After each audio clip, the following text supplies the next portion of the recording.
ഉത്തരായനം കഴിഞ്ഞ് ദക്ഷിണായനത്തിലേക്കുള്ള തുടക്കമാണ് ഈ കർക്കിടകം എന്ന് പറയുന്നത്. സാധാരണ മനുഷ്യ ശരീരത്തിൽ എല്ലാ ബലങ്ങളും കുറഞ്ഞിരിക്കുന്ന ഒരു കാലഘട്ടമാണ് ആയുർവേദ രീതിയിൽ പറയുന്നത്. ഇനിയുള്ള ദക്ഷിണായനത്തിൽ നമ്മുടെ എല്ലാ ബലവും ആർജിക്കേണ്ട ഒരു സമയം കൂടിയാണ്. കാരണം രോഗപ്രതിരോധ രീതിയിൽ ശാരീരികമായിട്ടും മാനസികമായിട്ടും നമ്മൾ ഏറ്റവും കൂടുതൽ ശ്രദ്ധിച്ച് വരുന്ന കാലങ്ങളിൽ നല്ല ആരോഗ്യത്തോടു കൂടി ഇരിക്കാൻ വേണ്ടിയിട്ടാണ് നമ്മൾ കർക്കിടക ചികിത്സയ്ക്ക് ഇവിടെ പ്രാധാന്യം കൊടുക്കുന്നത്. പലർക്കും പല സംശയം ഉണ്ടാവും, ഇത് എല്ലാ കൊല്ലം ചെയ്യണോ?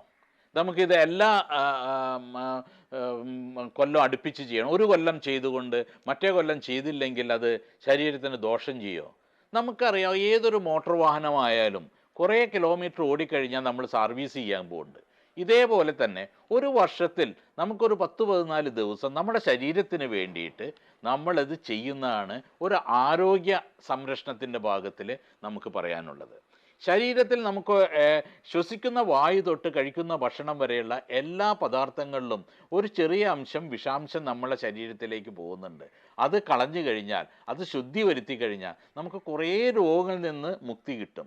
ഇത് എല്ലാ വർഷവും ചെയ്യാനാണ് ആയുർവേദം പറയുന്നത്. പിന്നെ ഓരോ വ്യക്തികളുടെയും സൗകര്യപ്രദമായിട്ട് നമുക്ക് ഒന്നിടവിട്ട വർഷങ്ങളിലൊക്കെ ചെയ്താൽ നല്ലതാണ്.